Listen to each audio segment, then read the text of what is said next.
Hi everyone, welcome to another movement technique session. Today we're going to have a look at the push-up. I'm going to give you some coaching cues and tips to really maximize what a fantastic exercise this is.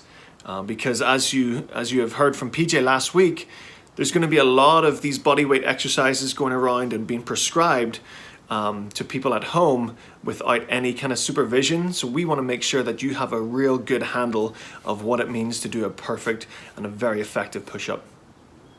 First, we're going to talk about hand position, elbow position, and shoulders when getting into the push-up. So we're going to set up right about shoulder width or slightly outside of our shoulder width.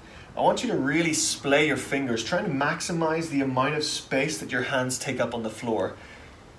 Push down into the floor. When we get into that push-up position, I want you to drive into the floor. I want you also to screw into the floor so that your elbow pits are facing as far forward as you can, and push your shoulders, your upper back up to the ceiling. From here, we're going to then lower slowly, driving your elbows back to a 45-degree angle. I want you to touch the floor, but without releasing pressure, and then push the earth away on your way back up. Slow yourself down to the bottom, push the earth away, all the way back up to the top. Now let's have a little talk about a regression. Maybe you're just not equipped to do a full push-up just yet. So what do? We regress it down to an easier lever point, which is our knees. All the same coaching cues and tips apply here. Hands spread on the floor, elbows torqued in so that you're trying to drive your elbows forward. And also the cue to drive your belly button and your butt to the sky. These all apply. You're just bringing your lever point slightly forward to take a little bit of load off, okay? So I want you to really focus on keeping all the same cues in your head.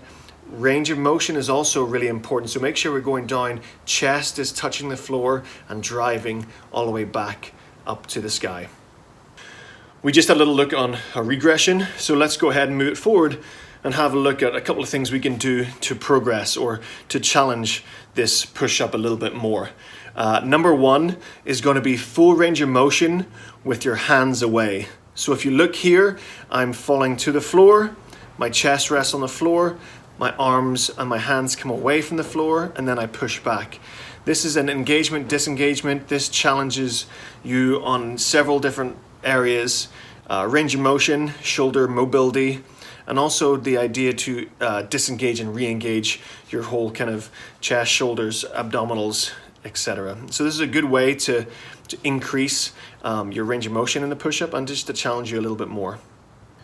The second progression I have for you is slowing down of the eccentric portion, or the way back down. This is going to increase your amount of time under tension, or the amount of time that you have to contract, stabilize, and control that movement. I like to control it for about 4 seconds. So as you'll see in this video, I am lowering myself for 3, 4 seconds and then popping back up. And again, repeating that for 1, 2, 3, 4, and then popping back up. Give this a go.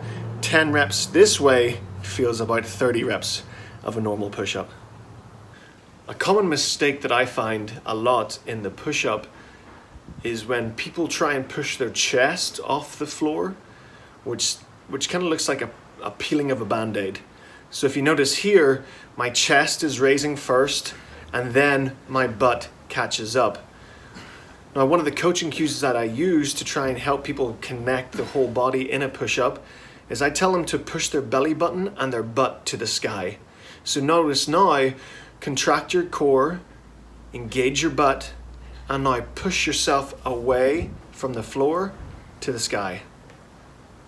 And one more time, connecting the butt and the abdominals, push your belly button and your butt to the sky first. As you can see, it just helps to really connect and make the push-up that much more effective. Okay, so before I go, the last thing I want to talk to you about is head position, or keeping a neutral spine at all times. That means keeping your chin tucked, looking down at the ground, and maintaining that throughout the full portion of the push-up. Don't try and look up. Don't see what what's going on anywhere else. The most important thing for you to do is keep your eyes down, keep your spine neutral, everything's engaged, and just work on that perfect push-up. Hope you enjoyed, guys. Stay tuned over the course of these coming weeks as we are putting out as much content as we can. Movement techniques, tutorials, classroom-based content. Also, we're doing some Q&As. PJ and myself will hop on and answer any of your questions related to health and wellness, XPT, or anything in between. So please stay engaged with us and stay safe out there.